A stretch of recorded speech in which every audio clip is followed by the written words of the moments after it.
Madeline, and I am going to present the bacillary dysentery. Do you have any overview about bacillary dysentery? Okay, if none is next. We are going to have the icebreaker. Guess what? This picture, what do you think it is? Next is this and this. The first picture is the bacillary dysentery. Next is the stool culture. Next is the sigmoid. Ang bacillary dysentery is makikita natin siya or ang nai-infect is yung ating large intestine. Ang bacillary dysentery is also known as shigellosis.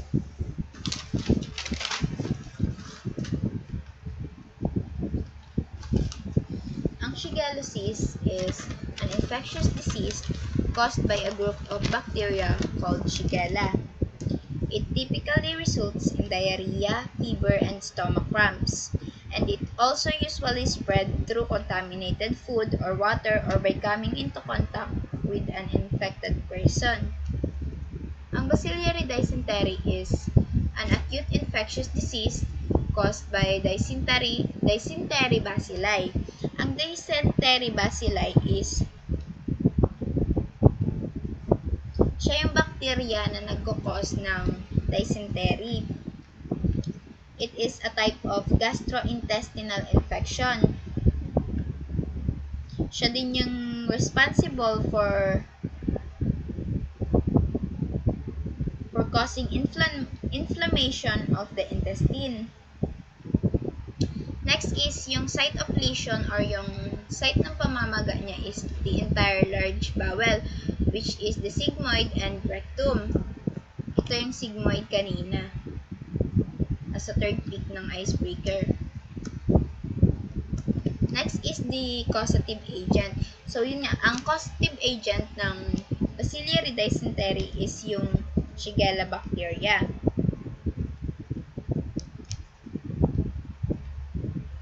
Meron siyang several species.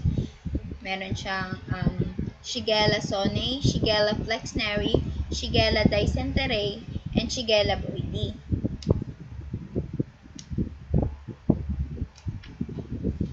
Shigella bacteria is gram-stain negative, short rod, and non-motile. Next is the mode of transmission. Makukuha natin ang Shigella bacteria through consumption of contaminated water and food.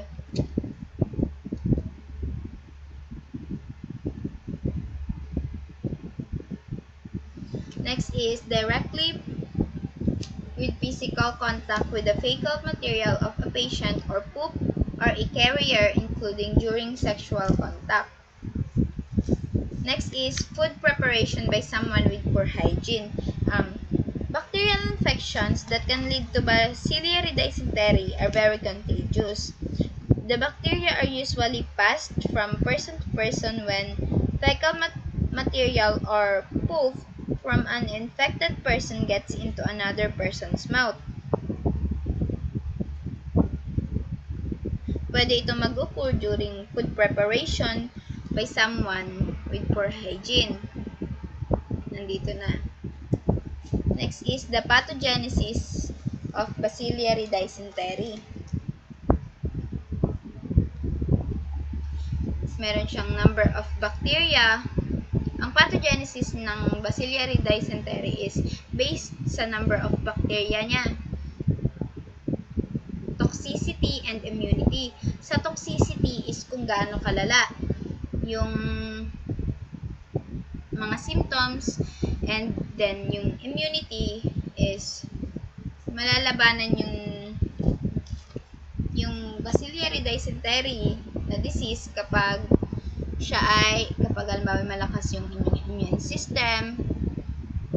Tapos invasiveness, which is una muna is attachment, na attach yung bacteria sa ating katawan. Next is nagpe-penetrate na. Yung halimbawa yung mga symptoms is nakikita na and multiplication, which is yung bacteria is namumultiply na kapag palala na ng pawalala yung disease. Sa common dysentery, ang una muna is from bacteria to intestine. From intestine, pwede siyang maging normal intestinal flora and magpe-prevent from attaching. Pero may possibility din na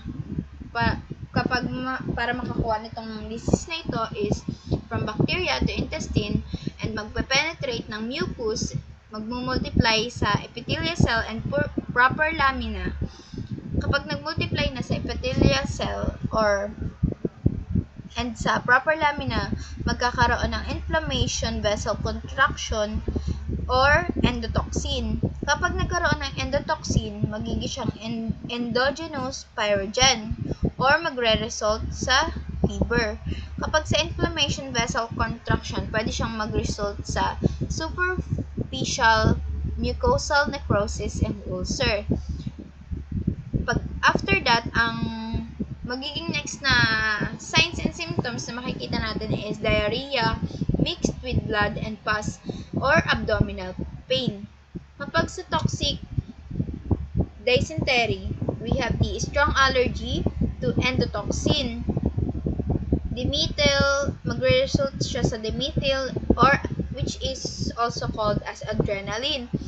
And magre-result sa microcirculatory failure. Andiyan na yung mangyayari for example, sa brain natin, magkakaroon ng shock, cerebral edema, or cerebral hernia.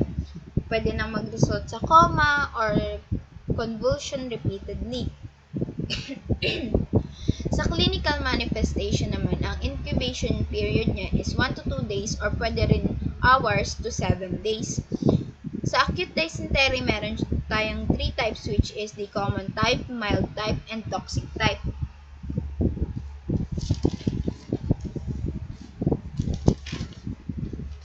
Sa common type, meron siyang acute onset, shiver, high fever, abdominal pain which is makakaranas ng tenderness. Next is the diarrhea or stool mixed with mucus, blood, and pus, and the tenesmus. Ang tenesmus is yung kahit hindi man puno yung ating bladder, ihi tayo ng ihi. Ganon siya. And maaari siyang makita natin yung symptoms after ng 1 week. Sa mild type, hindi nasama dito sa PPT pero babasahin ko. Ang mild type is atypical type caused by S. sonei, which is species din siya ng Shigella, which is yung S. sonei. Meron siyang low fever or no fever. Abdominal pain is mild naman. Stool mixed with mucus and without blood and pus. Diagnosis by isolation of bacteria. Ito naman ay pwede makita natin sa loob ng 3 to 7 days. Pag chronic dysentery naman, meron siyang 2 months.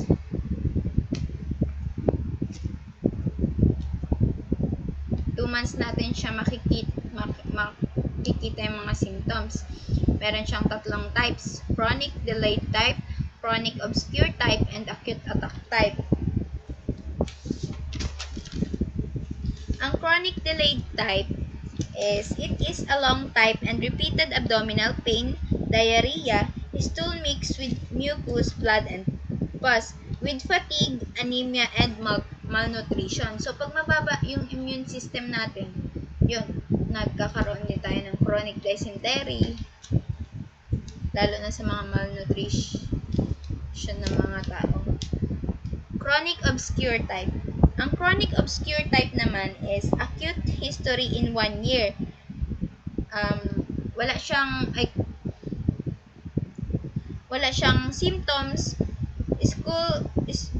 Maaari lang natin siya makita kapag siya may history ng bacillary dysentery sa pamamagitan ng stool culture or kapag nag-positive siya sa stool culture or sa sigmoidoscopy.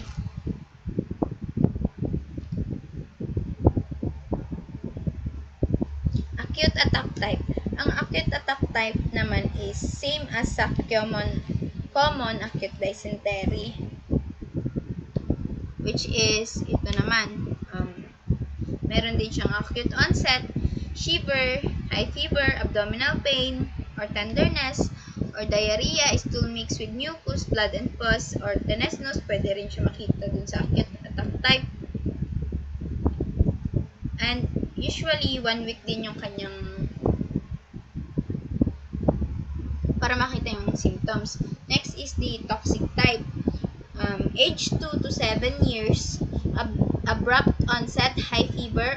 Ang temperature niya sa high fever is 40 degrees Celsius. Merong signs and symptoms ng dysphoria, lethargy, convulsion repeatedly, and coma. Next is, pwede rin makita natin mga symptoms is circulatory and respiratory collapse, diarrhea, mild or absent at the beginning, or shock form, which is the septic shock. Brain form is dysphoria, lethargy, convulsion, repeatedly, coma, brain hernia, and respiratory failure. Sa laboratory diagnosis, we have the stool culture, a type of bacterial culture test that takes a sample of your poop and test it for the presence of certain bacteria. Ganito yon. Nilalagay dito yung sample, which is yung poop, tapos i-culture test siya. Sa sigmoidoscopy naman, ito ay ginagamit sa chronic patients or may mga shallow ulcer. Tapos ginagamitan sila ng colonoscope para makita if namamaga yung intestine. Ang colonoscope is meron siyang colon polyp, light. Yung colon polyp is meron siyang mga lens, which is for irrigation, light, and instrument port. Sa treatment naman, sa common dysentery and toxic dysentery, rehydration is a must. Pero syempre, dapat yung iniinom natin ng tubig is malinis. So, general treatment naman is yung healthy lifestyle or healthy living natin. Next is pathogenic treatment. Sa pathogenic treatment naman is ine-eradicate yung pathogenic or yung nagko-cause ng disease. For example, nai-involve dito yung paggamit ng mga medications like antibiotics, antivirals, antiparasitics, or antifungal, depende sa pathogen na nagko-cause ng illness. Next is ofloxacin.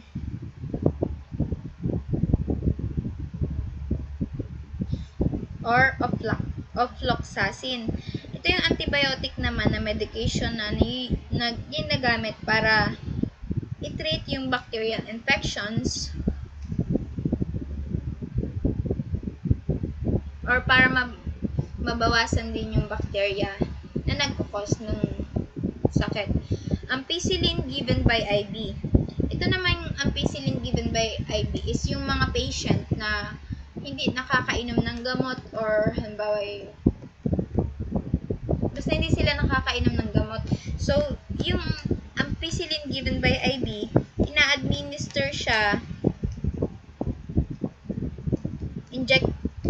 ini-inject siya directly into veins para mas mabilis yung pag-enter niya sa bloodstream and ma-provide yung rapid distribution throughout the body para malabanan yung bacterial infections. Sa symptomatic treatment naman is dito natin nakokontrol dapat yung high fever or convulsion or subhibernation.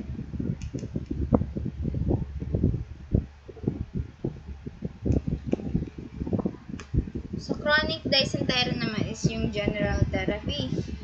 Dito din, parang general treatment din siya. Dito din pumapasok yung healthy living style natin, yung diet or nourishing and dapat umiiwas din tayo sa overwork, tsaka laging mag-exercise. Next is the prevention, and control. Sa pag-prevent, para hindi tayo makakuha ng infectious disease na bacillary dysentery or sa kahit na anumang sakit, kailangan natin i-improve yung ating environmental sanitation. Siyempre, kailangan natin palaging panatilihin na malinis ang paligid. Next is the provision of safe and adequate water supply. Kailangan yung ating mga iniinom na tubig is malinis para ma-avoid yung pagkuha ng sakit. Next is hand washing after toilet, especially para hindi makakuha ng bacillary dysentery, dapat tayo ay palaging naghuhugas ng kamay. Lalo na kapag matatalas yung kuko, nagasingit-singit pa, tas kakain na nakakamay, ganun.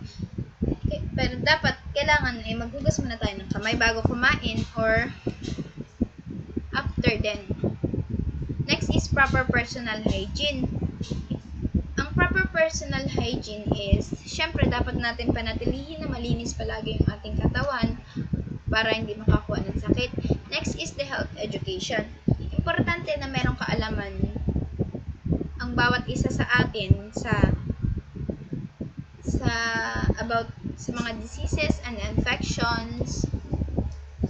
Syempre, kapag tayo naman ay may alam, pwede din natin i-share yun sa ibang mga konti lang yung knowledge about sa pag-prevent or control ng mga diseases. Next is, we have the short assessment and you can answer it through the comment section of my report where I will post it. That's all. If any questions or clarifications, pwede nyo naman po akong i-message or i-comment nyo na lang din po sa baba ng aking post. Thank you po.